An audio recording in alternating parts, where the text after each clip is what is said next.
Welcome to the Friday edition of the Bradshaw Chronicles. I am your host, Bryan Lee Whatley.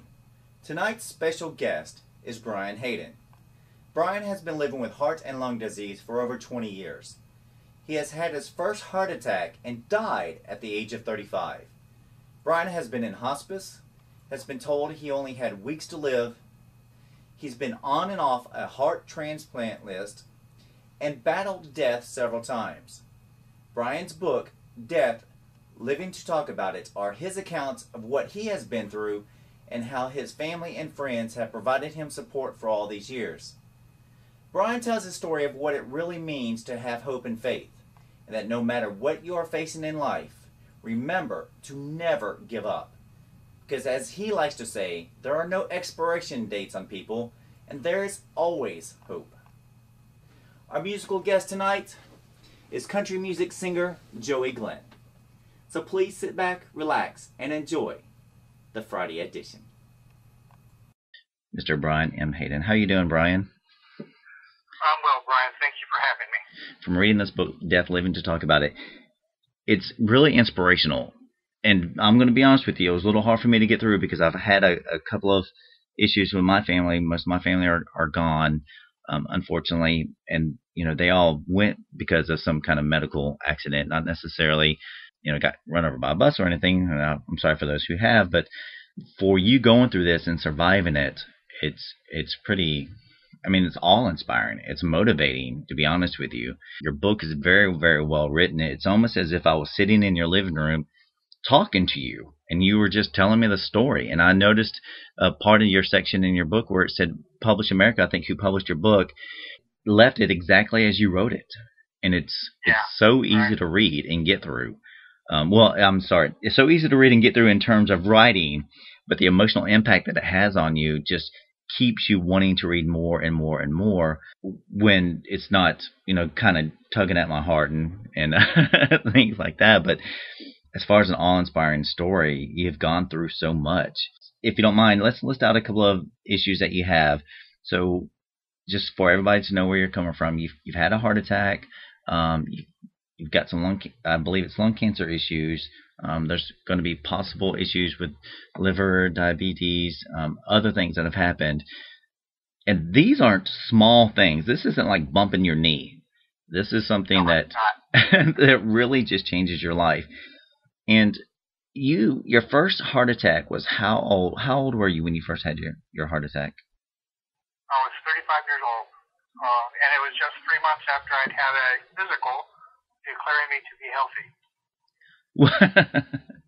This is a physical in the military? Yeah, you know, when you're 35 years old in the Air Force, they make you go get a physical, and so I did. I had what they call the 35-year-old physical. I had that in April, and then in September I had my heart attack. But they declared me healthy in April. Well, I'm a former military person as well. I spent 15 years in the reserves and traveled to all kinds of hot spots and served in combat and stuff like that in Iraq. But I completely understand on medical doctors and some of the tests that they run. You have a heart attack. What day was that you had a heart attack? Sometimes things like this can catch on. Now, you're 35 years old. That's still a very, very young guy. You know, I don't remember exactly what day. It was during the week. It was like September 27th, I believe, 1989. It was during the week. I was at work when I had the heart attack. In England, I was in England serving at Greenham Common, and there are no black widow spiders in England.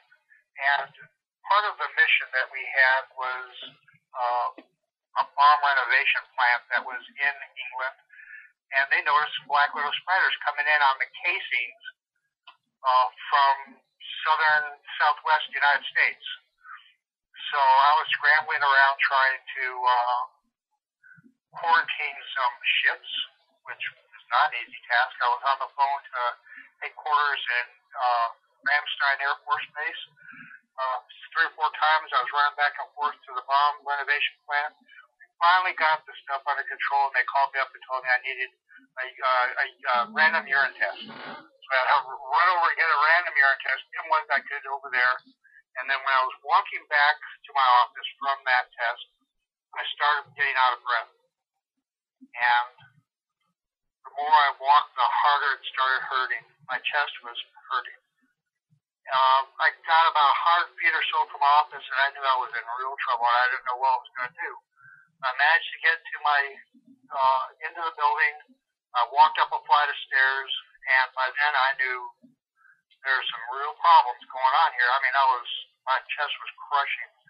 I got on an intercom and asked for help, and that was it. I was on the ground, and from there they started scrambling, trying to save my life. At 35 years old, that's definitely a shock to the system, because most people, if they have any kind of heart issues, and it's I'm going to guess, I'm not a medical professional or anything like that, but it's probably because of like poor habits in life, and from eating a lot of fatty foods, or smoking or alcohol, something like that they normally attribute it to. But in the Air Force, you always have to stay in shape. In the military, they always have you exercising, and you're always, you're on a weight scale, because they always have to take your weight and measurements and things like that. So there's a physical fitness thing for the military, for people who haven't served, that you have to adhere to in order for you to stay eligible and still be active in the military. And so at 35, still a very young guy, in shape based off military standards, and they're pretty strict, and then having a heart attack. And you said it was on September 27, 1989. That's a pretty exact date that you remember that. Do you consider that your most influential day? That is. That was the date that would change the rest of my life. Not only my life, but it would change the life of my family and my friends, and everything that came after that. That will change everything. Absolutely. When they talk about lines of destiny, and you're following it, and then something happens, an influential moment in your life happens, and it shifts that line into a whole different direction. That's what happened that day.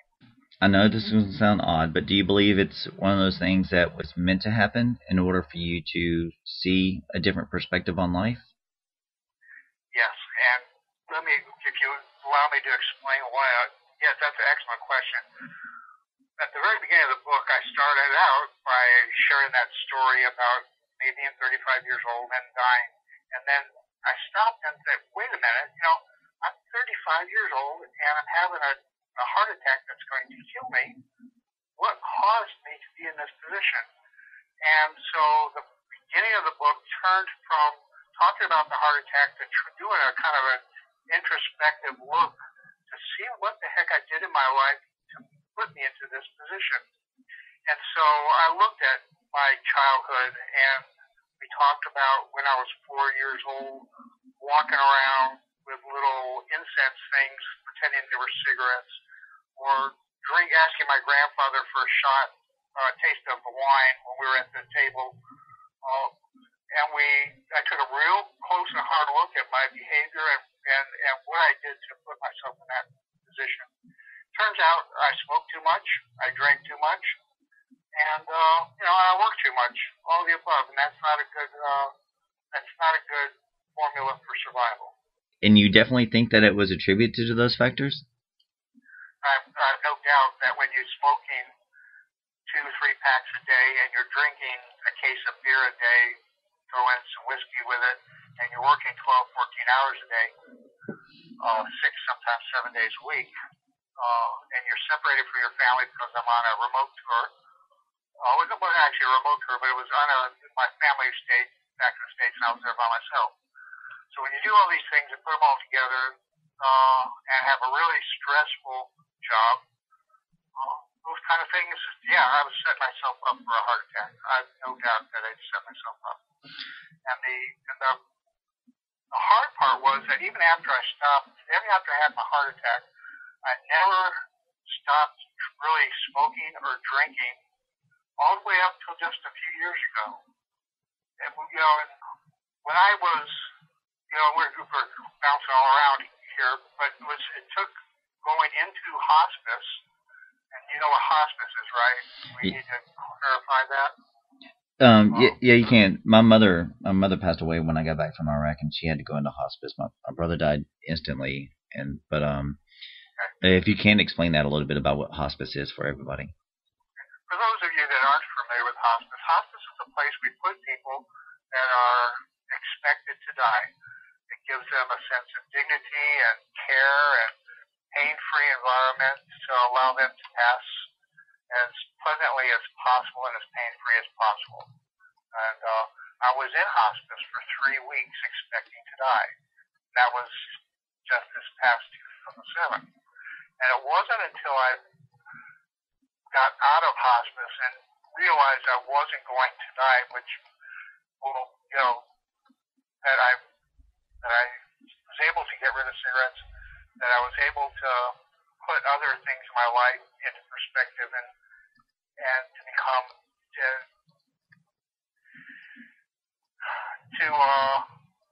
to be what I would consider a better person.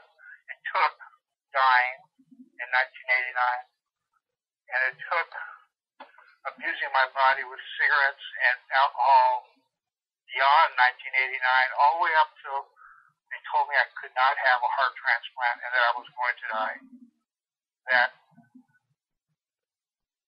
there's nothing more they can do for me, and hospice is the place you need to be. It took all those things for me to realize what I've got in life, and that if I wanted to continue living, there were some things I would have to change.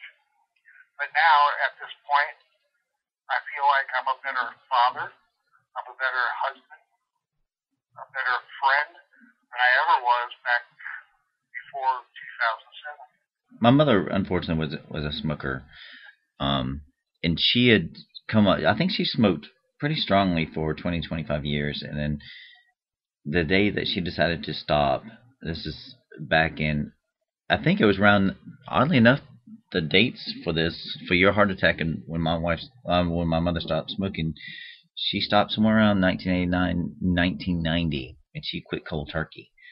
I don't know why she did. For some crazy reason, she decided, you know what, I'm not going to smoke anymore. I had already signed the papers to go to boot camp, so a couple of weeks afterwards, I think it's whenever I left to go to boot camp. But she did. She quit cold turkey for some reason. And I can definitely understand in terms of military and being, stationed away from your family and the hours that the military pushes you, you got to get the job done. It's not necessarily you get Monday through Fridays and weekends off situation. Once you're in the military, and you're good for as many hours as they need. To make that sound bad, but that's just the way the military works. I can understand where the stress part of it comes into your life. And there's been plenty of times, me as my degree's in computer engineering, computer science, and I managed a very large software company, some of their projects for over 11 years, and the stress was amazing. I managed teams all around the world, and there were times that I'd come home from work and just be like, I really need a beer. I really need some wine. I really need, a shot of whiskey or something like that just to calm down. Yeah. And it's interesting that you're saying how this has now changed your life and looked around. I'm no longer with that company anymore. And oddly enough, I no longer feel the need to want to come home and drink just to forget about my stress issues for the day or work in those, 19-hour days. Nonstop, sometimes 7 days a week, in order to help finish a project. And so it's really interesting on your life change, because I can completely understand that as well. I no longer really drink unless it's some kind of weird social drink that I have. Yeah, it's complete. I feel like my stress in my life has gone completely down. It does make me stop and think that I need to go in and get a full medical. I haven't done that yet, and to be honest with you, I've always been a little concerned of doing that because of my family history. Right. But I'm not preaching that people want to smoke or people want to drink. That's their business. I have friends that drink, and that's fine. I don't begrudge someone that wants to have wants to drink. But for me, for my situation, I couldn't do it anymore. I had to put that stuff away, and and again, it went back to my childhood. I've been drinking and smoking since before most people went to start school. And I had my first cigarette before I was 5. I was smoking cigarettes before I was 8 years old. I was raised in the San Fernando Valley outside Los Angeles. And in the 60s, that was still a pretty nice place. I don't know what it's like now. It's kind of weird probably, I heard. But right now, back in the 60s, it was pretty nice. And my parents had a pool in the backyard. My mom used to have her friends come over for martinis in the afternoon. And you know what me and my brother did? They'd make their big batch martinis and go out to the pool. And him and I would swipe some martinis and go into the garage and smoke and drink martinis. We were like 10, 12 years old when we were doing that. Oh, my goodness. But it wasn't all bad. I mean, we had a scientific breakthrough. My brother had systematically stolen some alcohol from my parents' bar, variety of things, and he put them in these old plastic popsicle maker things that you pour stuff in and you put them in the freezer. Oh, so yes. We thought we'd do that. We put them in the freezer. Of course, we learned that lesson that alcohol doesn't freeze. But we also learned the lesson that it goes really good with some grape juice or orange juice. And so those are the kind of lessons that I grew up with early on. And so drinking, smoking, that was who I was. That's how I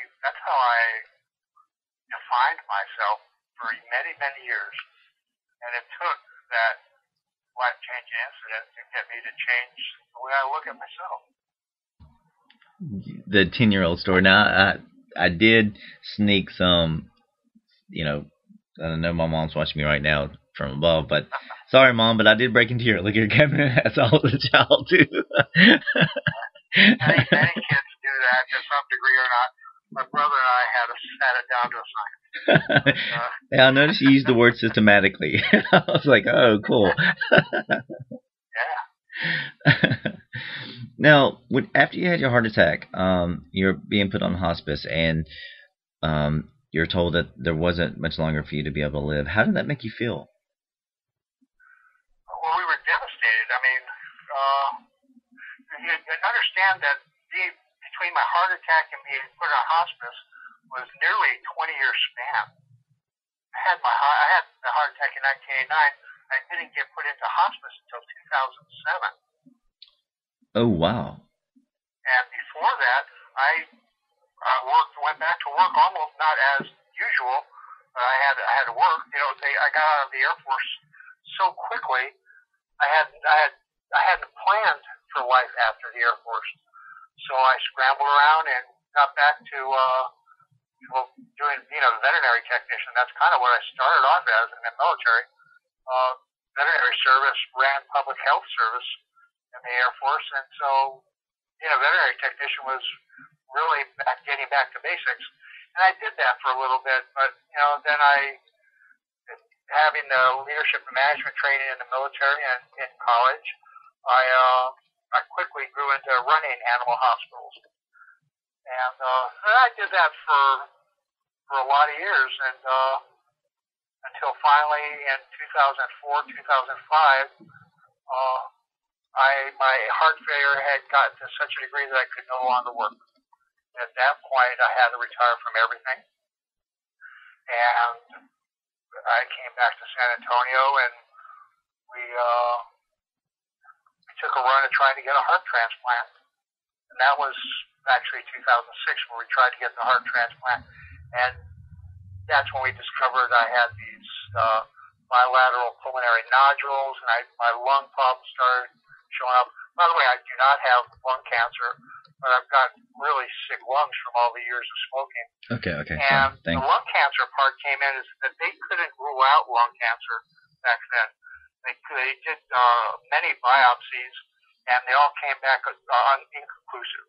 They didn't know. They couldn't tell. So they were going to look at me every 6 months with CAT scans and see if there was any changes. It turns out there hasn't been any changes. So I'm back up and healthy enough to take another run at a transplant. That's what we're working on doing this summer.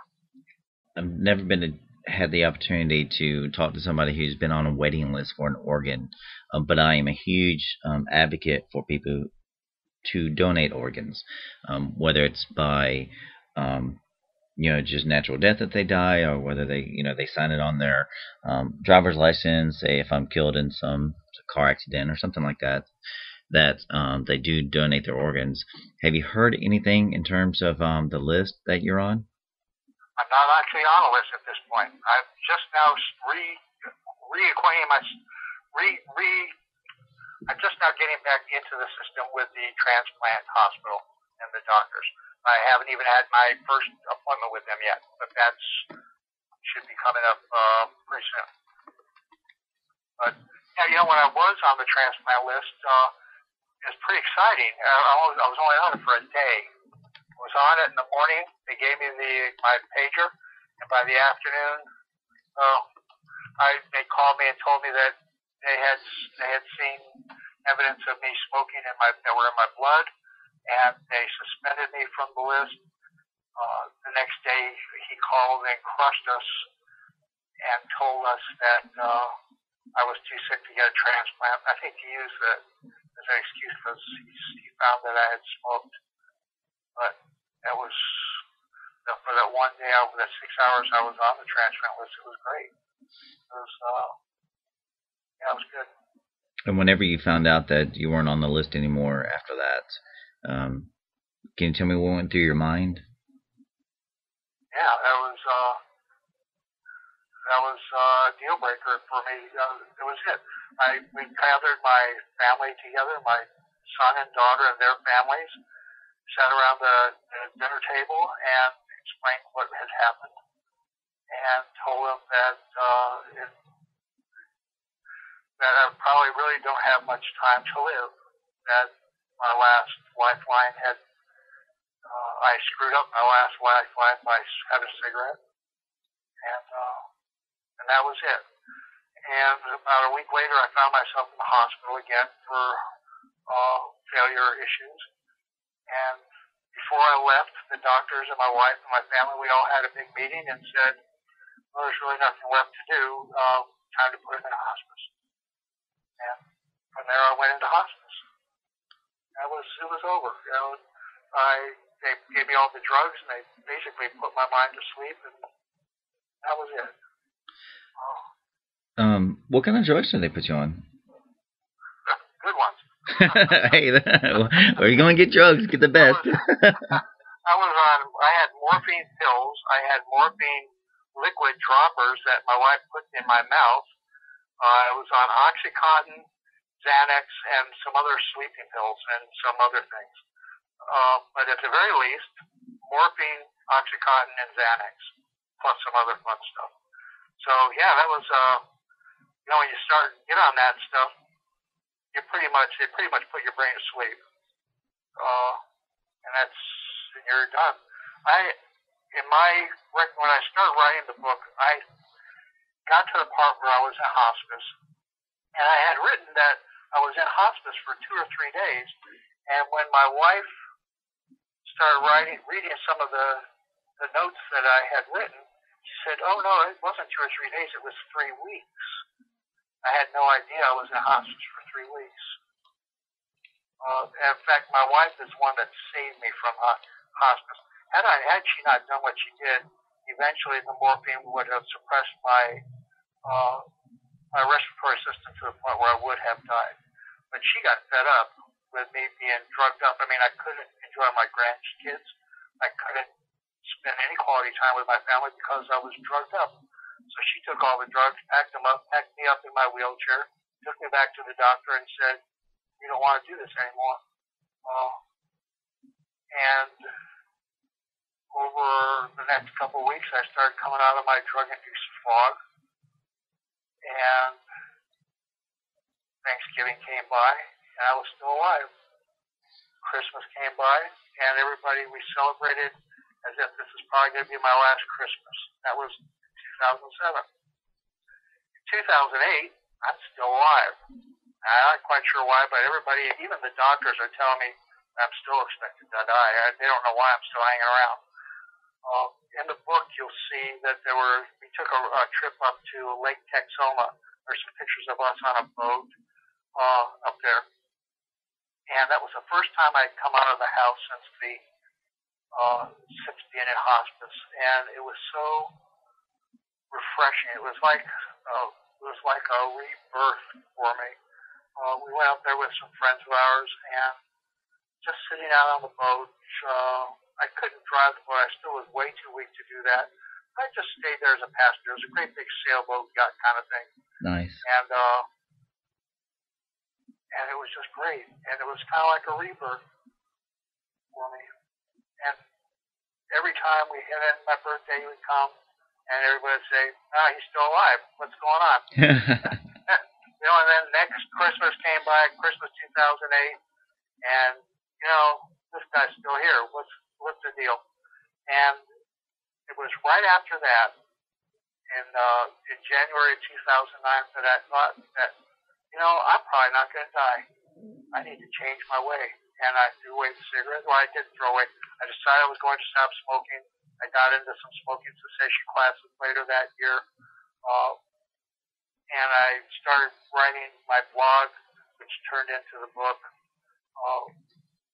And here I am still now. We're at July 2011. I'm still skulking about. What's up with that?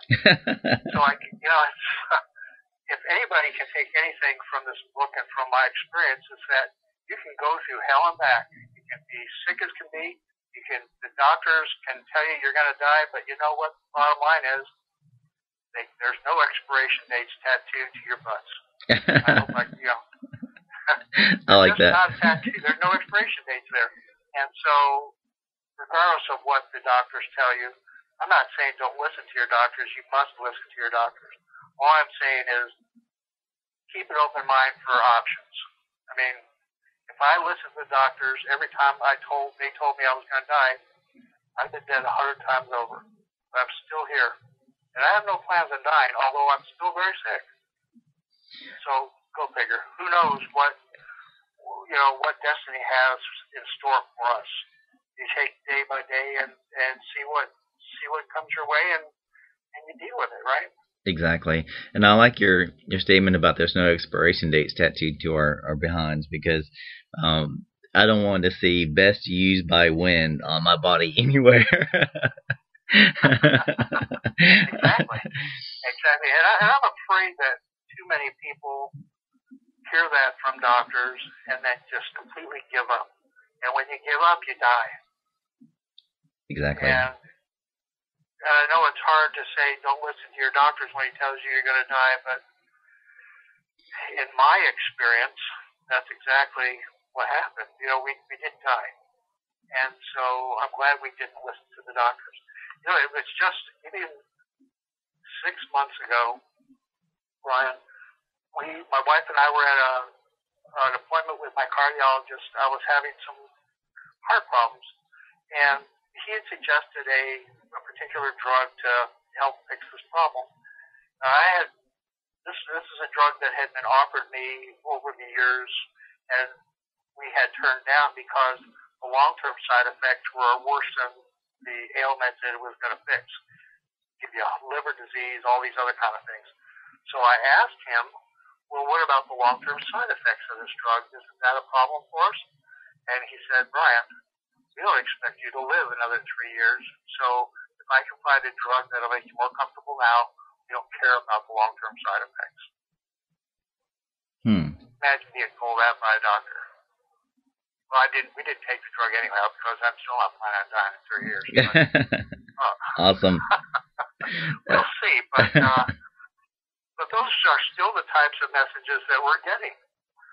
So, take it with a grain of salt, I guess. You got to listen to your doctor, but, I don't take them too seriously anymore. I mean, not when it comes to things like that. I mean, I think if you have a will to live, if you keep hope in your heart, and you have a good support system around you, family, friends that love you and care for you and help you, then I don't know that there's any telling how far that can actually take you. My mother had gone through lung cancer, and she had battled it for a long time, and she actually had a double mastectomy when it was getting really bad for her. And then when I was off at Iraq, it had remasticized, I think is the word. Excuse me if I'm butchering it. There are doctors that are listening, but and then she still was able to live because of hope and faith and strength a year or so longer than what they had told her when she was on hospice. And she was bedridden at that time, and she was taking all kinds of drugs as well. And so I completely understand on how you feel on that. And they say the cancer eventually spread all over her body, and that's in the end that's what killed her, or brought her to her passing on. It was a very sad time to me because the hospice people were very, very nice and for everything that they were doing. But it was amazing the hope and strength that she had to fight for so long, because everybody kept going, why? I don't understand. The doctors were confused. Like, the amount of cancer that she has in her body, she should have already passed.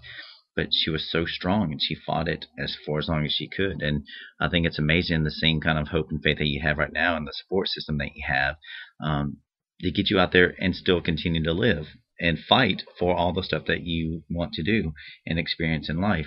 Now, I have to admit, there was one time in a hospital, when my mom was in a hospital, that they were taking her blood pressure reading, and the machine was a air pressure cuff on her arm, and the machine was getting too tight on her arm. She was like, Bryan, please tell them to stop. Please tell them to stop. And the nurse's assistant or whatever that was there taking the pressure reading wouldn't stop the blood pressure. She was like, it's too tight on my arm, too tight on my arm. And I had to, against the nurses and everything else, I reached up there and hit the machine to stop the blood pressure reading. And that happens sometimes. And I tell them just to take it manually. Don't do that. That's those stupid machines. If you've got arrhythmias or strange low blood pressures or other 100 different things that could make that happen, that machine can just keep pounding on you. That hurts. Yeah. That hurts. So, yeah, you did the right thing. And so, going against the medical doctors and all the medically trained people, I went up there and hit it, and I looked over it was a male nurse too, and I looked over at him.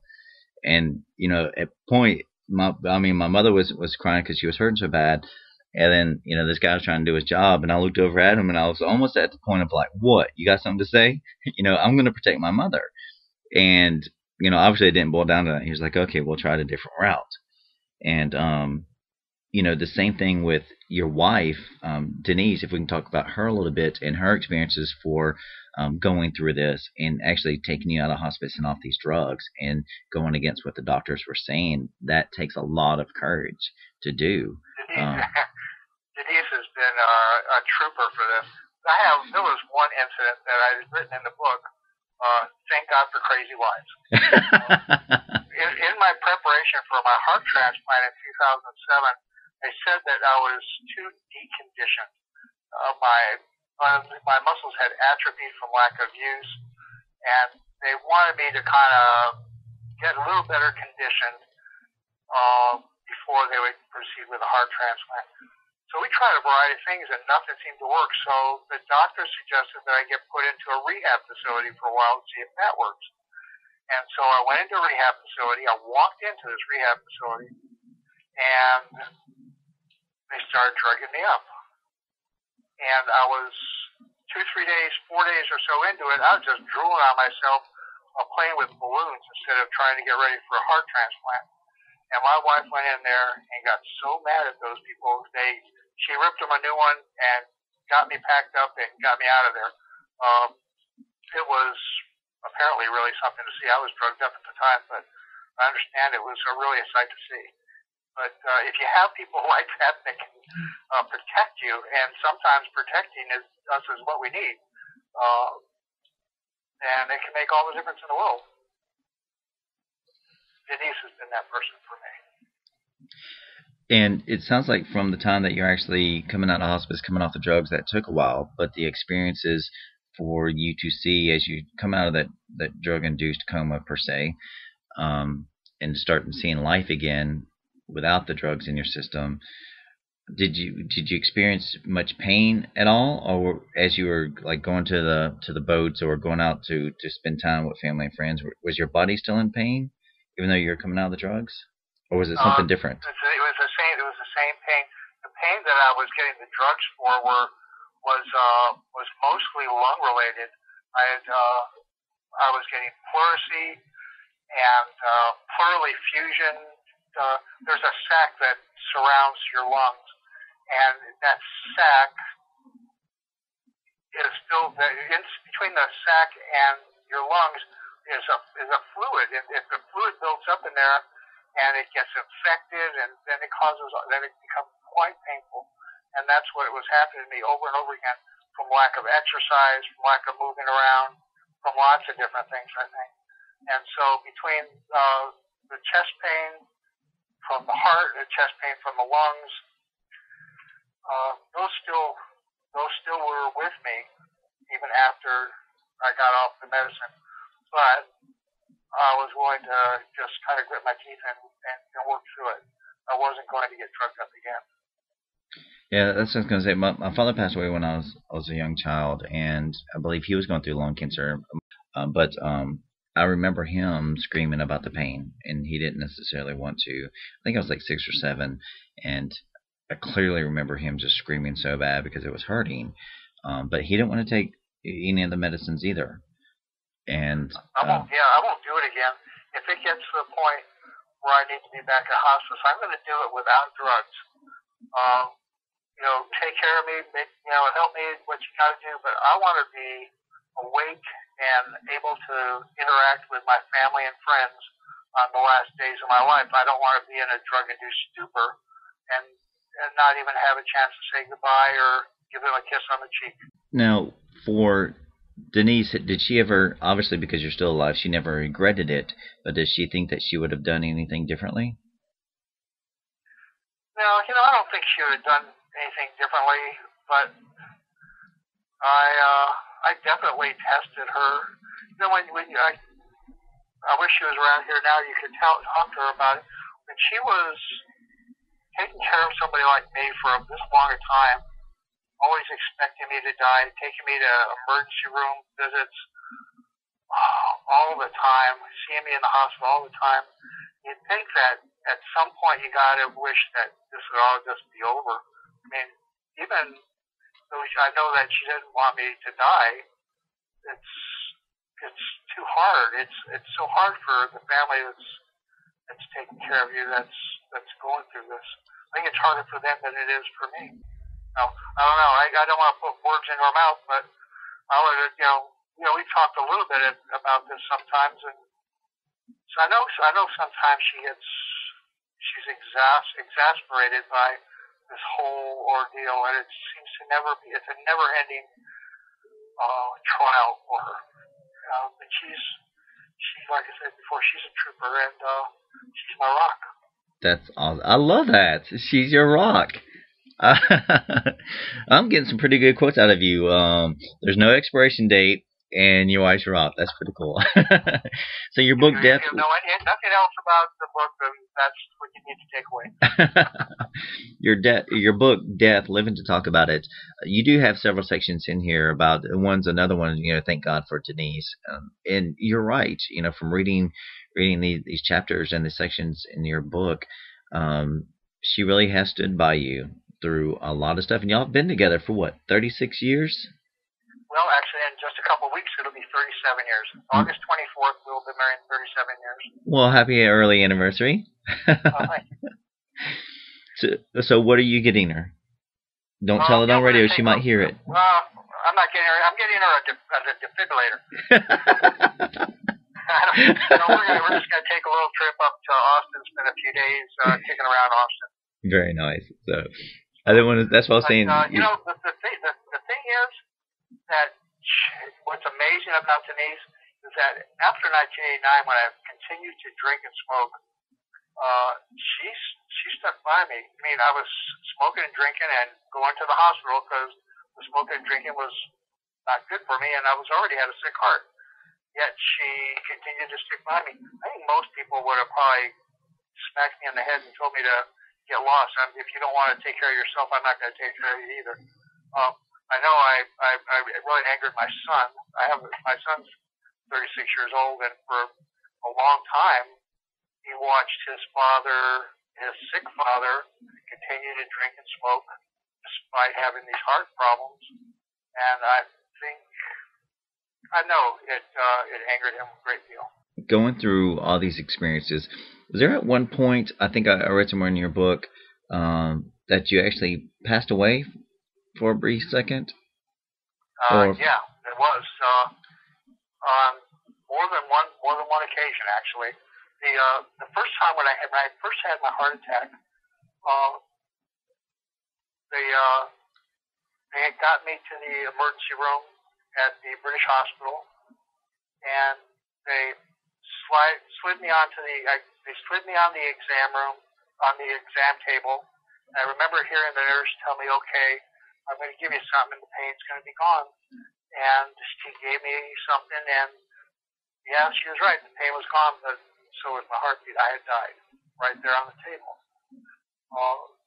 They had revived me, and they did. We talked earlier about angioplasty, where they put that little balloon in your blood vessels to open it back up again. Right.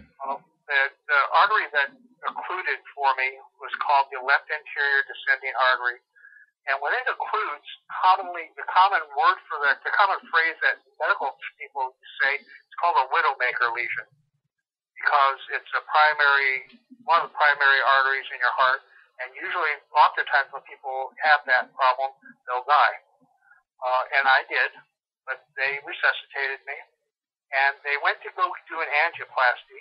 And it's strange what your mind will remember. Because I remember actually lying there on the table watching the monitors, watching them feed those tools up through my body to my heart, and I saw the whole thing happen. And I saw them use the balloon and open the artery up, and then I went to sleep. Turns out I didn't go to sleep, I died again. As soon as the artery opened up, and I heard the doctors congratulating themselves, they opened the artery, and that's when I went to sleep. But in actuality, as soon as right after they opened it, it collapsed again, and it collapsed for the last time, and I had died a second time within about 12-hour period. There's many other times actually that I've had close calls, but by 1990 they had put a built-in defibrillator in me, and it averted most of the other incidents where I may have died. Now, people from my research and some of my experience in the paranormal, who have near-death experiences like that, they've died on the operating table.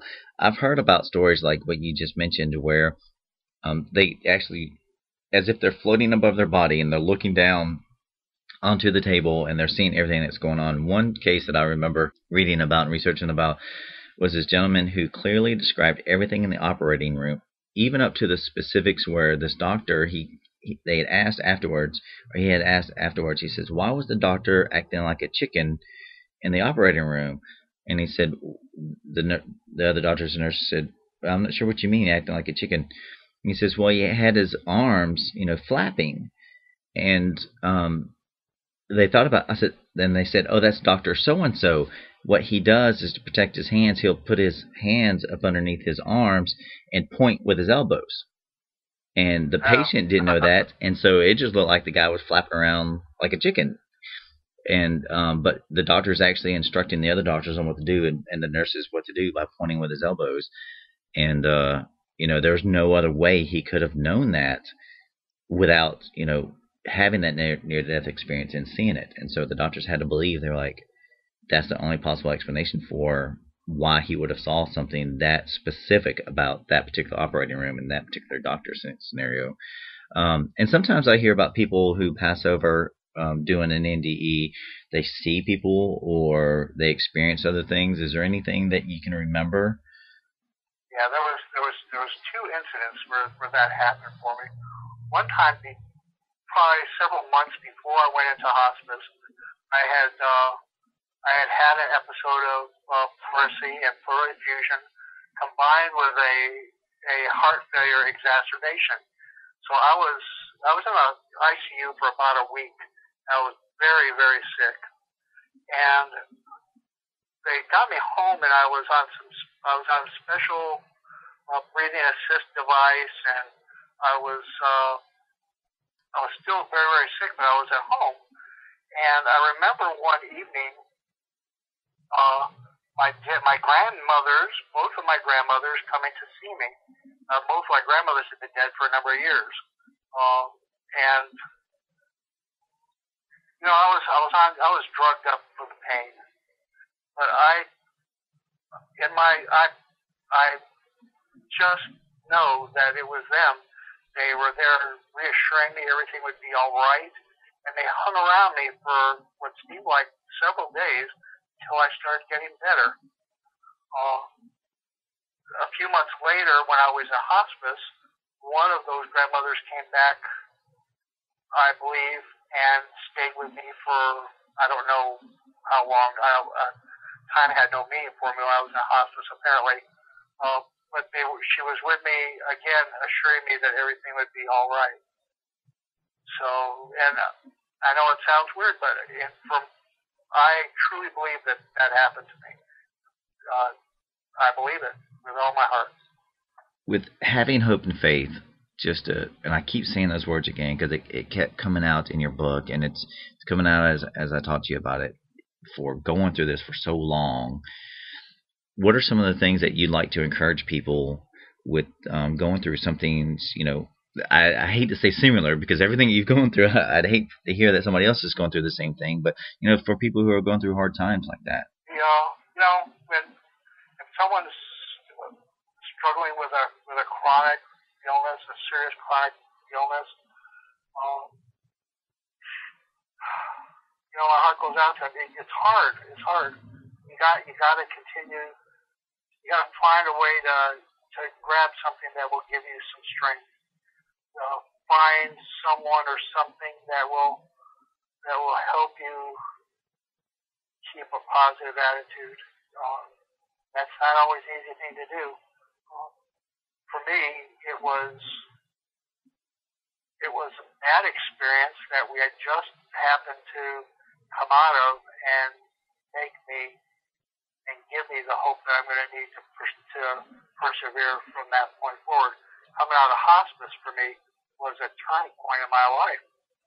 And maybe if you can keep just enough hope in your heart, just enough to get through the trials that you're having to go through now, that if you're able to get through them, that would be a turning point for them as well. I don't know, does that answer that question? It's hard to address that because it's so individual for everybody. But maybe trying to stay alive long enough to experience one of those life-changing moments that I had. I was lucky enough to experience. I think you did. I think you did an awesome job of explaining that. But also, sometimes I hear a lot about people who just make it past the holidays. They want to, okay, let me see the Christmas, let me see the New Year, and then it's a very common occurrence that people will pass away for that. And I think you had said earlier about, spending your last Christmas getting ready for that and everything else, and then here you are still moving forward. So it's... I think there's a difference, though. With me, we expected it to be my last, but I wasn't lying down and giving up. And it sounds like some of those experiences that you're telling me about are people, well, let me just get through Christmas and then let me lay down and die. Exactly. I don't know. You can't ever just lay down and die. Don't give up. I think there's always some hope. I can't say there's always. Some people that have really bad cancers, there's nothing that's they can't do anything about those kind of things, unfortunately. You still can't give up hope. I mean, maybe you can stay an extra 3 months and have 3 more months with your grandchildren that you wouldn't normally have had if you didn't give up. Or something worthwhile in your life. You can experience something worthwhile in your life that if you just lay down and gave up, you wouldn't have the opportunity to experience. I think life's too precious. Coming out of this, I think life is too precious to lie down and give up. Even if death is inevitable, which obviously it's inevitable, everybody's going to die at some point. Right. Some of us sooner than others, and if the doctors have their way, it'll be even sooner than that. But that being said, we can control. We can control how we move forward in our lives. We can lie down and take it, and we lie down and die, or we can stand up and have some hope for tomorrow. And I think if my book will tell anybody anything, it's that there's always an opportunity when you have a little bit of hope in your heart.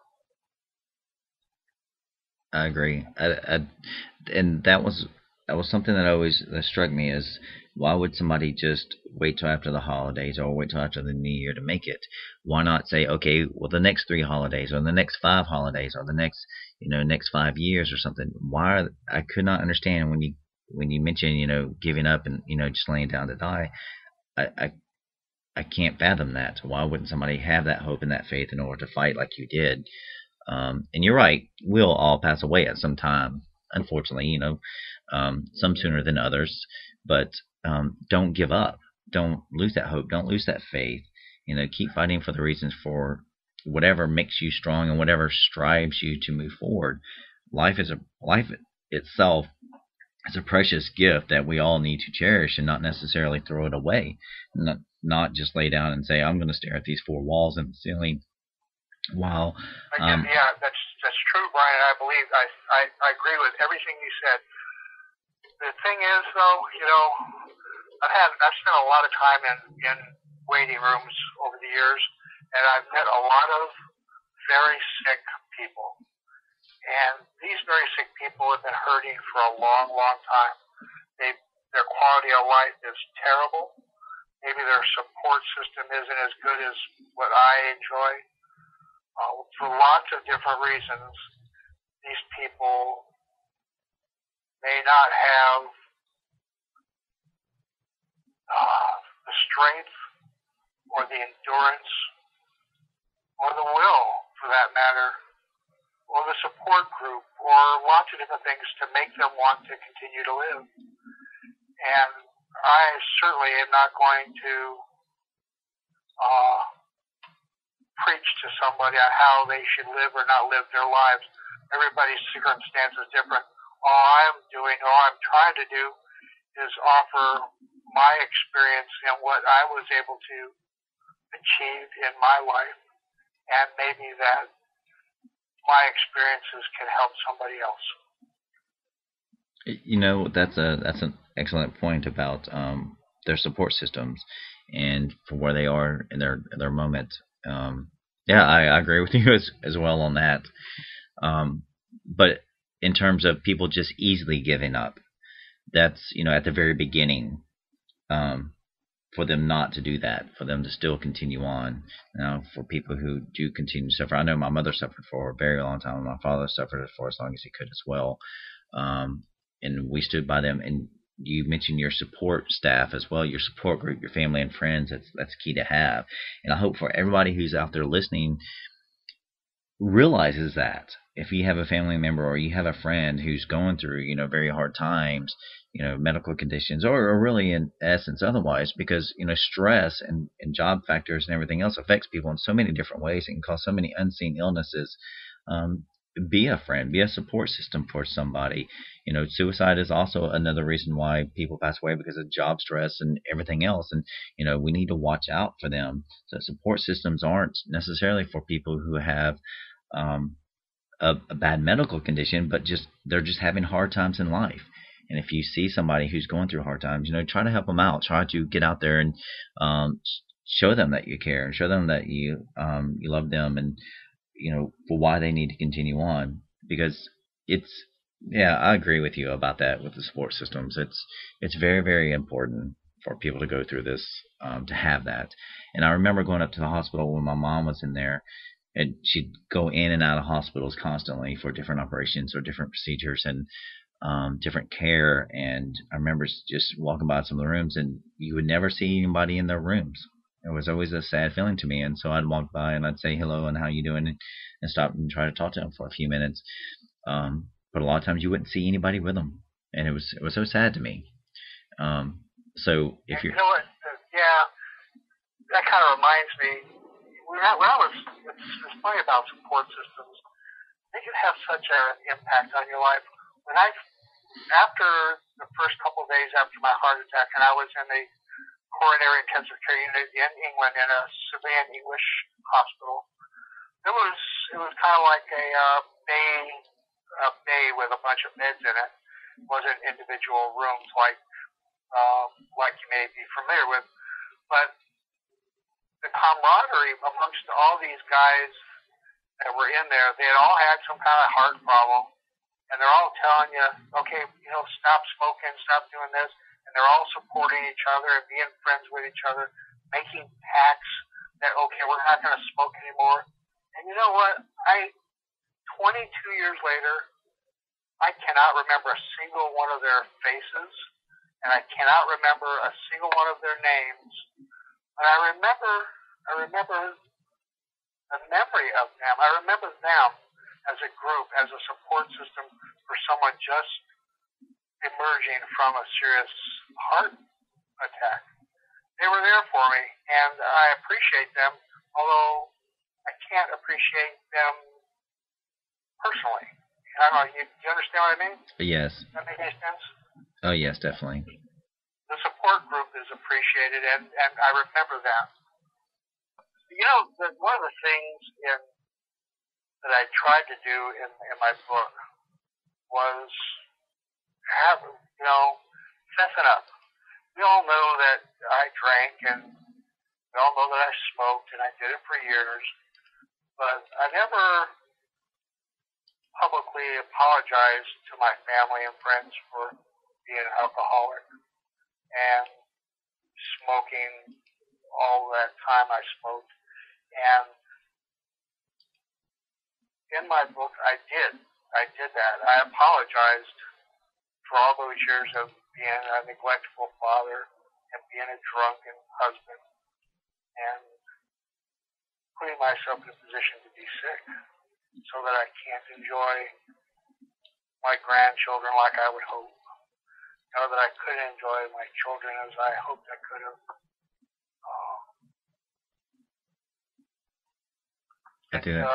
I think that's pretty amazing. It takes a very strong guy. It was a way to publicly apologize. It was a public apology, along with a lot of other things, obviously, but that was one of the things that I wanted to make sure I did. It takes a very strong guy to apologize. So that's amazing that you did that. And your book is Your book itself is just amazing. It's all inspiring. Everybody, if you haven't had a chance to read it, it's Death, Living to Talk About It. Where can people buy your book? Well, it's available on Amazon. It's only available online, unfortunately. New authors generally are not offered bookshelf space at Barnes & Nobles or some of these other places. You can buy my book at Barnes & Nobles online. You can buy my book at Amazon online. And you can find links to those on my website. Okay, and your website is? BryanHayden.com. Was it difficult for you to write this book? No, it actually, there were moments when I would write a paragraph or start writing a paragraph, and I would begin to cry. I'd have to stop. I have to put it away. Some of these memories that I had to dig out of my head were hard to relive, and some of them I only had vague recollections of, and then Denise would fill in the blanks for me, or my kids would fill in the blanks for me. The actual writing of the book was easy. Getting through some of the memories was really hard. Are you glad you did? Yes. Yeah. One of the that's one of the things that's asked me when I do some public speaking now and then. And one of the things they always ask me is, why did I write the book? And so I actually put it on my YouTube why I wrote the book. But I'll tell you that I wrote the book so that I wouldn't have to pay for psychiatrists. Really? It was a labor of love for me. It was a way for me to go back and relive the mistakes I made in my life and to understand why I'm in the situation I'm in now and to show people that despite the gravest outcomes possible offered to you by doctors, you can still come out alive. To give people hope and to hopefully inspire other people not to give up. Okay, good. Again, I highly encourage everybody to go out and check out this book. Friend him on Facebook. Send him an email. Let him know. Be a long distance support system for him. Use this book to help inspire you if you're going through all kinds of problems. Use this book to give to somebody to help inspire somebody else. Don't just buy a copy for yourself. Buy a copy for your friends and family as well, and let them see the light that he is shining out there to everybody else from his tribulations and trials that he's been going through in his life. It'd be an amazing gift for everybody. Can I add one other thing, Brian? Yes, please. Add 10. Even if you're not sick, even if you don't know somebody who is sick, this is a heartwarming story full of hope and inspiration, and it'll make you feel good even if you're healthy. I agree. I like to think that I'm relatively healthy, but I'm scared to go to a doctor to find out otherwise, to be honest. But it is. We talked about earlier, ignorance is bliss, but you gotta find out what's happening. Well, Bryan, thank you again so much for coming on to the show and talking with us. Everybody go out and check out his book, Death, Living to Talk About It. You can find it on Amazon. You can find it online at Barnes & Noble. Buy the hard copy, buy the electronic copy. Give it to friends, give it to family. Definitely read it. It's something that you can sit down and easily read. As a matter of fact, once you start reading through it, you'll be surprised on how fast you start going through it. And then my guess is you'll probably want to be able to pick it up and read it again and obviously talk about it, just like the title says, living to talk about it. And especially from your stories of everything that you've gone through over all this time. Even the fact that you've died and come back several times. That's inspiring as well. You've gone through a lot. And you said you're in your mid 50s right now, and so that gives you about another 40 years or so. I'm not putting an expiration on your butt. I'm just. Thank you. Okay. All right. Well, thank you, Brian, very much for having me on your show today. I appreciate being able to talk about my story. Thank you so much, Brian. You have an awesome day. All right, you too, Brian. Thank you. All right, bye. And now, please help me welcome Joey Glenn with Heart So True.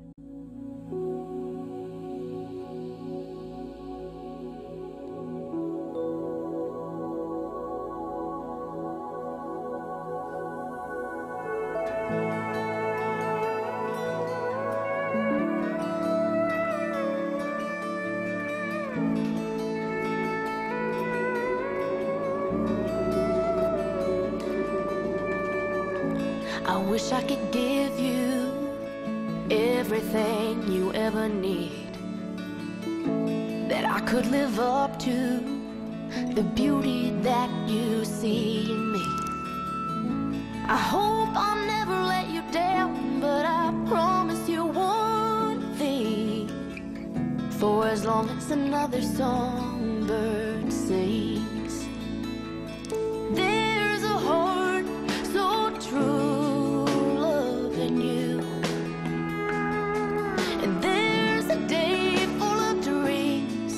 in the prayers of every sunrise, and all of heaven to smile on everything you do. It's all just reflections of a heart so true.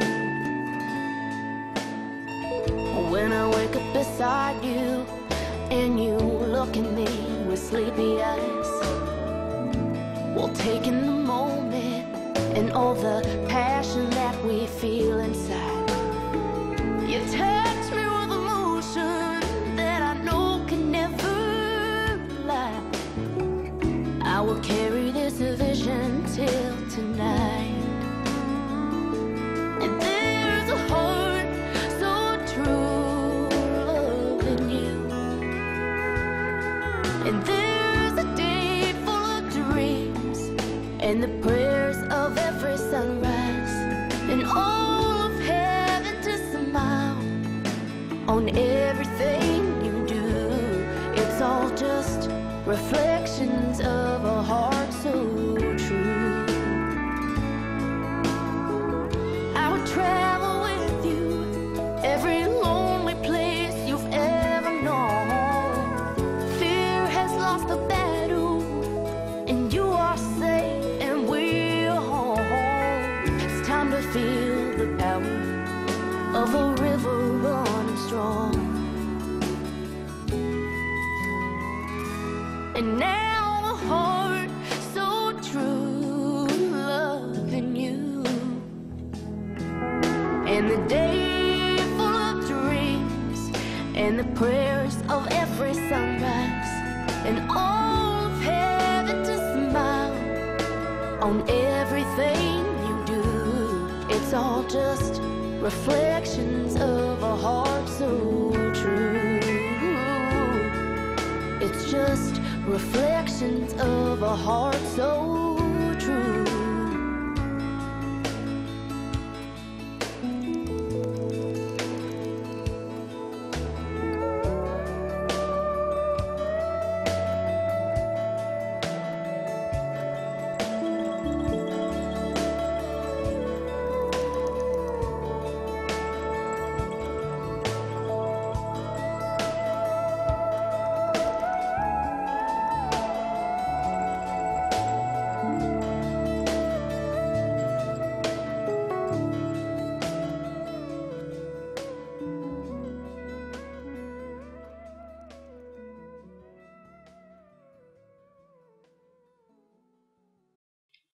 And now, a word from our sponsors.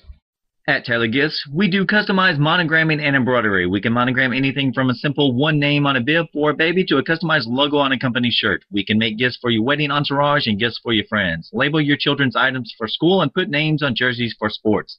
If you have items of your own you want them monogrammed and embroidered, we can do that.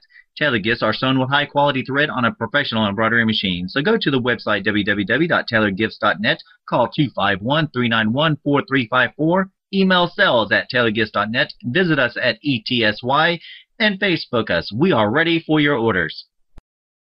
The Ghost Tales Television Network, GTN. GTN is designed to give the paranormal TV and filmmaking community the opportunity to showcase their talents and creations.